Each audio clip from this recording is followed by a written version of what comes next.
பிரியா ஆனந்த், எப்படி இருக்கீங்க? நல்லா இருக்கேன். நீங்க? நான் ஒண்ணும் நல்லா இல்ல.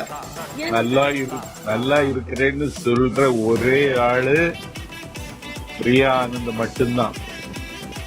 அது நல்ல விஷயம் தானேங்க. ஆமா, நல்ல விஷயம்தான்.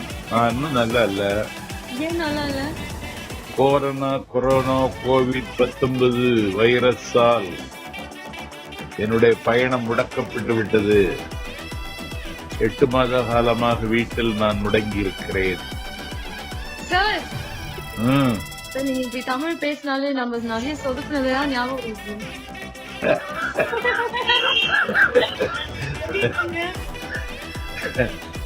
அதனால நான் வீட்டுல முடங்கி இருக்கேன். பிரியா ஆனந்த் ஃப்ரீயா இருக்கீங்க, ஜாலியா இருக்கீங்க.